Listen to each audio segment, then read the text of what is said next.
नमस्कार, हरी किरण news channel में आपका स्वागत है। अखिल भारतीय कांग्रेस कमेटी की प्रवक्ता अमृत गिल ने मोदी सरकार द्वारा लाए गए महिला आरक्षण बिल को उस पकवान की संज्ञा दी है जो महिलाओं के सामने रख तो दिया गया है, लेकिन महिलाएं न तो उस पकवान को खा सकती है और न ही चख सकती है।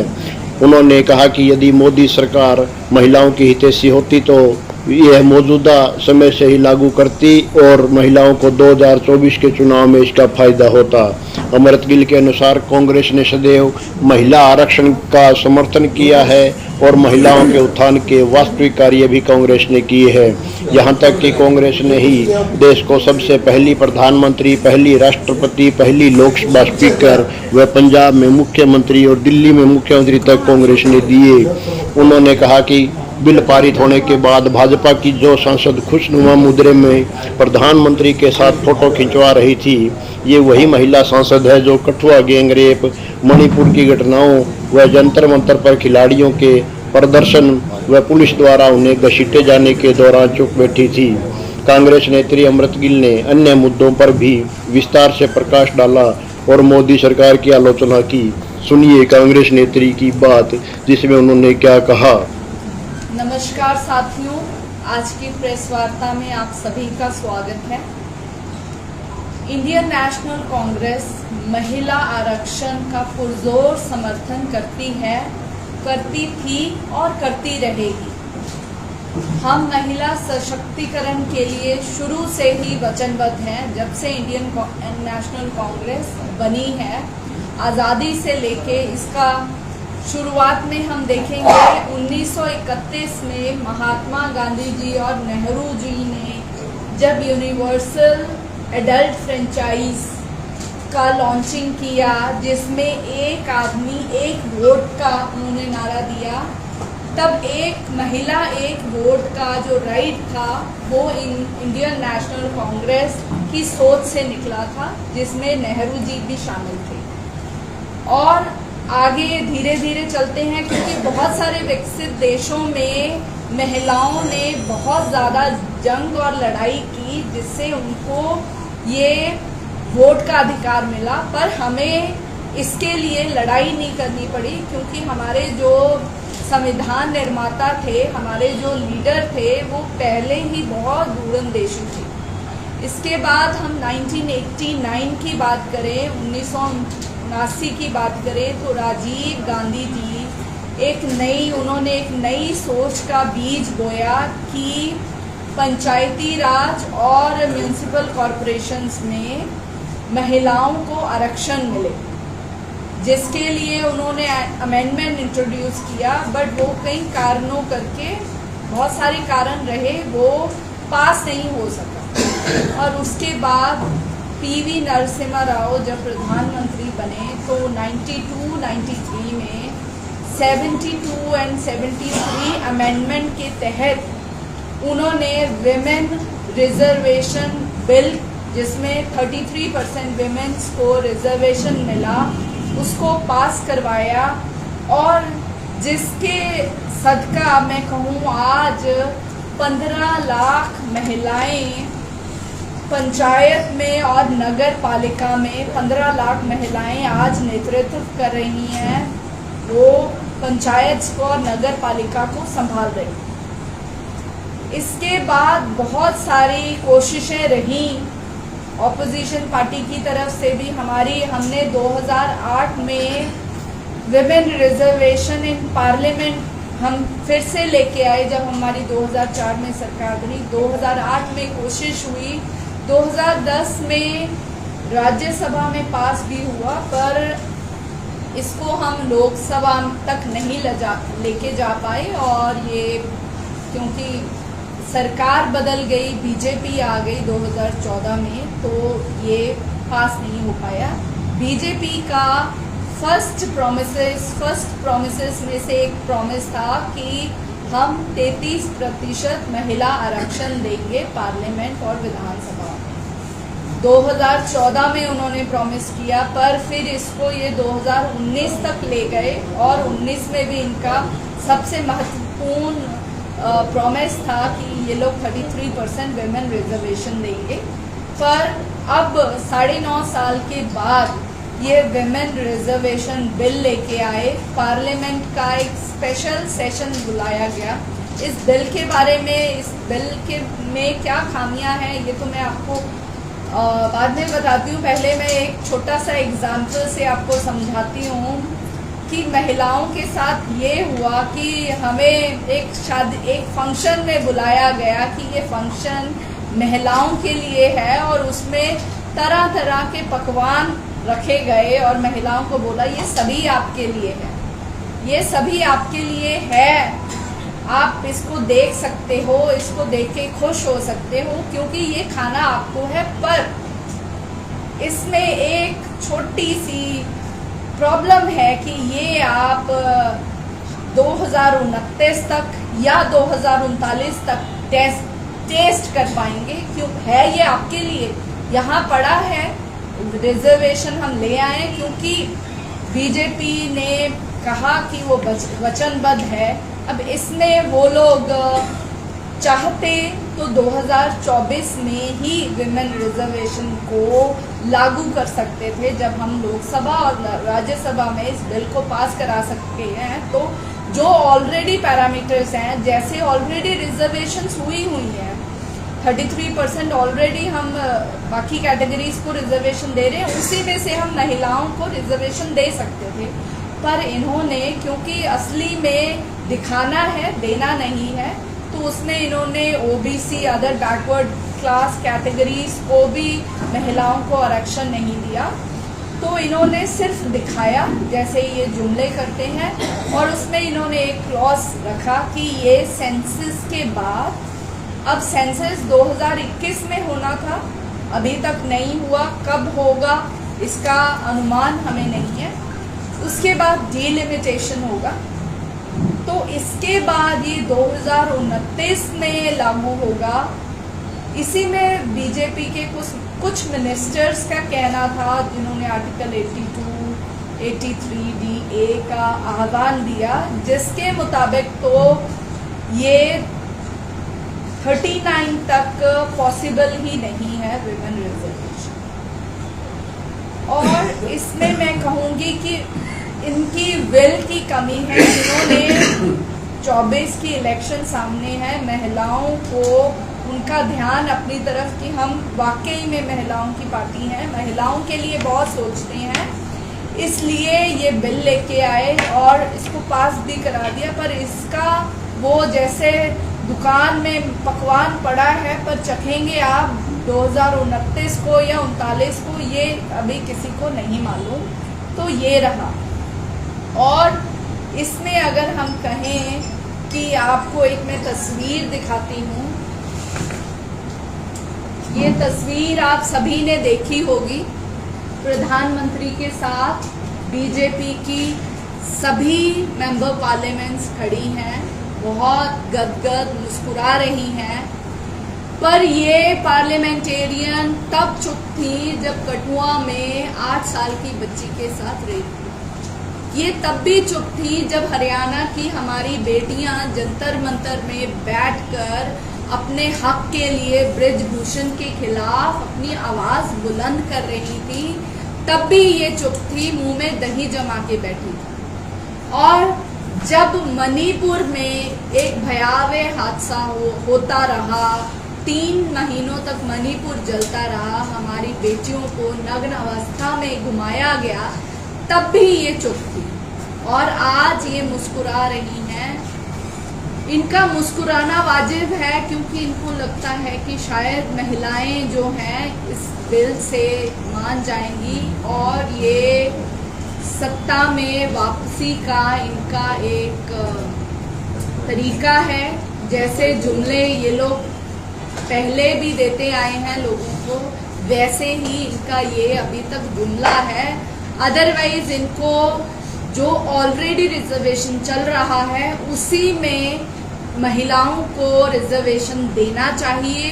और उसमें कांग्रेस पार्टी डिमांड करती है कि 33% में से अदर बैकवर्ड क्लासेस को भी रिजर्वेशन मिलना चाहिए। तो ये रहा बीजेपी का असली चेहरा कि हाथी के दांत, खाने के कुछ और दिखाने के कुछ और। कांग्रेस पार्टी एक ऐसी पार्टी है जिसने देश की सबसे पहली प्रधानमंत्री महिला प्रधानमंत्री कांग्रेस पार्टी की बनी, महिला राष्ट्रपति कांग्रेस पार्टी ने दी, महिला स्पीकर मीरा कुमार जी सबसे पहली सीएम भी कांग्रेस पार्टी ने दी। हम महिलाओं के साथ खड़े हैं और महिलाओं 24 में ही डिमांड करते हैं, अगर वाकई में बीजेपी ये समझती है कि वो महिलाओं के लिए वचनबद्ध है और महिलाओं के लिए खड़ी है, तो उसे इस 33% रिजर्वेशन को 24 में ही महिलाओं को देना चाहिए और उसमें ओबीसी को भी स्पेशल रिजर्वेशन देना चाहिए। कोई क्लॉज, कोई सेंसेस, कोई डिलिमिटेशन की जरूरत नहीं है। जैसे इन्होंने पहले भी नोटबंदी और बहुत कुछ किया है, तो वैसे ही इनको महिलाओं को अभी 33% रिजर्वेशन देना चाहिए। इसके बाद में अगर आपका कोई सवाल है तो आप अपने सवाल पूछ सकते हैं।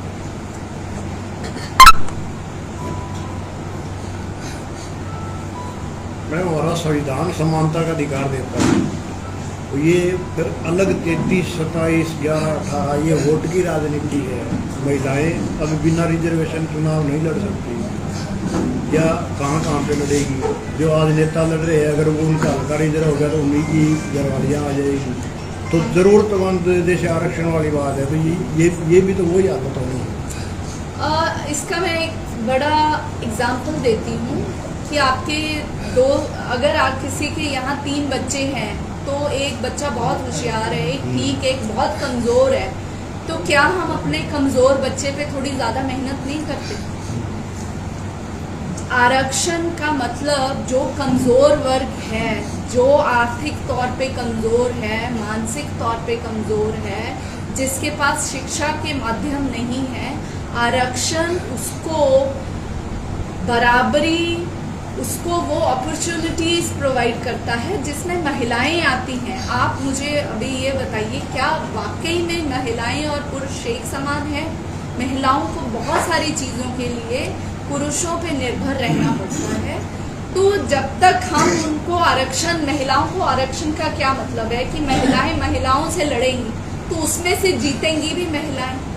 अदरवाइज महिला और पुरुष की लड़ाई में तो ऑलरेडी एक पक्ष स्ट्रांग होता है, तो हमारा जो वो वीकर सेक्शन है, अगर हम कहें रिजर्वेशन ST, SC, OBC के लिए है, तो जितने वो लोग वीक हैं उतनी ही महिलाएं भी पीछे हैं। जब हम, जैसे मैंने अभी आपको बताया कि एक अगर वीक है तो उसको एक्स्ट्रा एफर्ट्स तो देने पड़ेंगे ताकि वो शायद बराबरी कर ले, और जब तक नहीं कर पाएगा तो तब तक हमें उसको सपोर्ट करना पड़ेगा।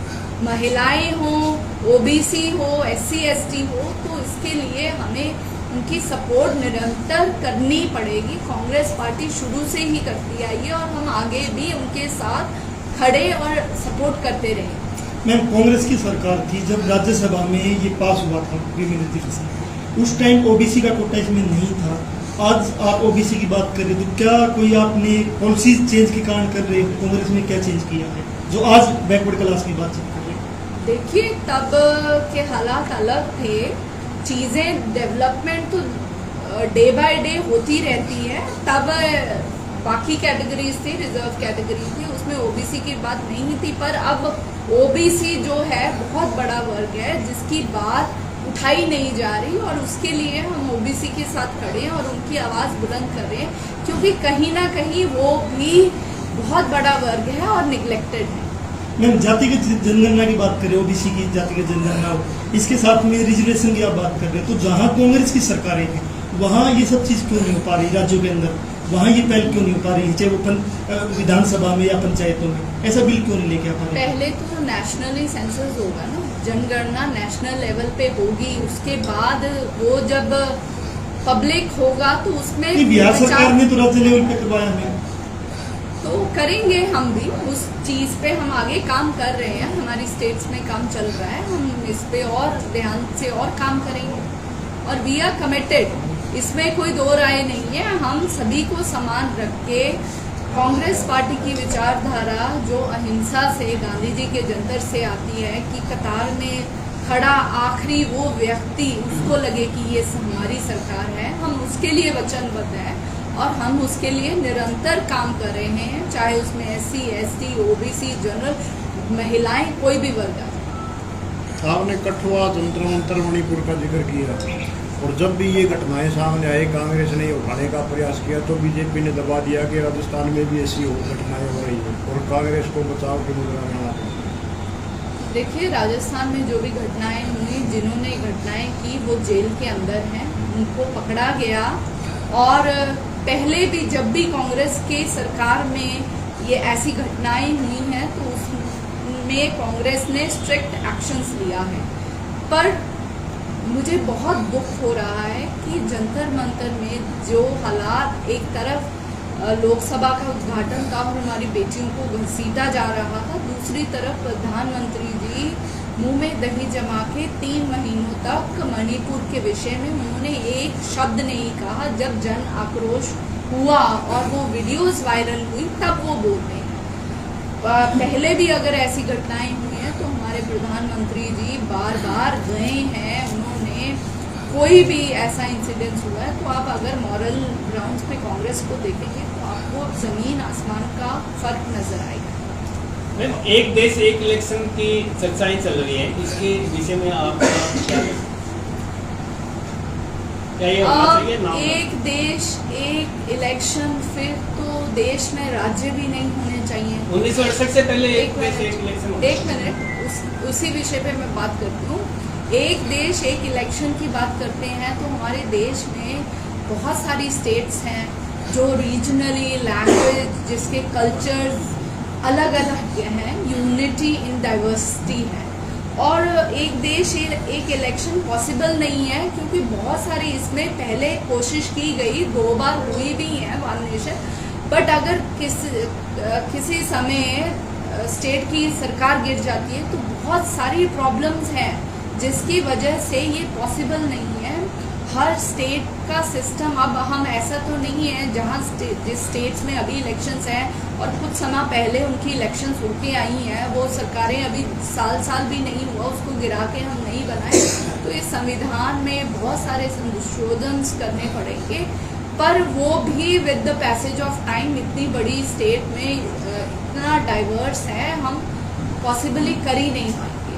तो मुझे लगता है कि जो जैसा सिस्टम चल रहा है, क्योंकि 1962 में पहले भी 57 में बहुत कोशिशें की गई और करवाई भी गई, पर ये एक निर्णय तक नहीं पहुंच पाई। और इसमें मैं कहूँगी केंद्र सरकार, हमारी कांग्रेस गवर्नमेंट, वो they can look into the matter कि इसमें कॉम्प्लिकेशंस बहुत ज़्यादा हैं। इसकी इम्प्लीमेंटेशन तो शायद आसान होगी पर इसको कंटिन्यू करने में बहुत सारी कॉम्प्लिकेशन। मैडम, आज आप हरियाणा में हैं और हरियाणा में 2013 से कांग्रेस का संगठन नहीं है, कोई बनने की संभावना? बिल्कुल बनेगा। पंजाब से हो तो पंजाब में समय का अध्यक्ष, पदाधिकारी बदले जाते रहे हैं, लेकिन यहाँ 2013 से नहीं, 10 साल से यहाँ पर पदाधिकारी आएंगे और यहाँ पर हमारा संगठन मजबूत होगा और इस पे निरंतर सेंटर से काम चल रहा है, होगा। मैम, यूपी इलेक्शन जब हुआ था तो कांग्रेस नेता प्रियंका गांधी ने वहाँ 50% महिलाओं की सीट कही थी, हम उनको देंगे। क्या ये फार्मूला लोकसभा में और विधानसभाओं में भविष्य में लागू करोगे आप कांग्रेस की तरफ से? देखिए, इस पे तो हम कहें AICC की बैठक या CWC बेहतर तरीके से डिसाइड कर सकता है। अभी तो हमारा इंडिया अलायंस है, तो अलायंस में बैठ के पूरा डिसाइड होगा कि महिलाओं को कैसे हम आगे लेके आएंगे और कितने प्रतिशत महिलाओं को टिकट मिलेंगी। तो ये अभी मेरे पार्ट पे मैं इसके बारे में कुछ ज़्यादा विस्तृत आपको जानकारी नहीं दे सकती।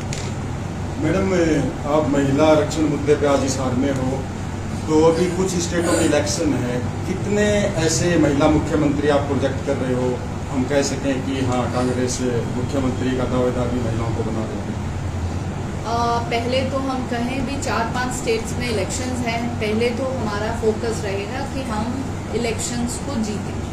उसमें से जिनको टिकट मिलेगा उसमें से विनेबिलिटी कौन कैसे आती है, बिकॉज जो एक मुख्यमंत्री है, और मुझे आपने महिला मुख्यमंत्री की बात की, तो मैं पंजाब से आती हूँ, तो पंजाब में भी पहली और आखिरी अभी तक की बीबी राजेंद्र कौर भट्टल जी मुख्यमंत्री जो कांग्रेस से ही थी, शीला दीक्षित जी भी कांग्रेस से थी, और पहली मुख्यमंत्री देश की वो भी कांग्रेस पार्टी नहीं बनाई। तो इस विषय के ऊपर तो इलेक्शंस के जब रिजल्ट्स आएंगे, और बहुत मुख्यमंत्री के लेवल पर बहुत सारी चीज़ें देखी जाती है, सीनियरिटी देखी जाती है, पास एक्सपीरियंस देखा जाता है, तो उस पैरामीटर के ऊपर पार्टी क्या डिसाइड करेगी ये अभी भविष्य के गर्भ में है। मैं उम्मीद करूँगी कि यस महिला मुख्यमंत्री आएंगी।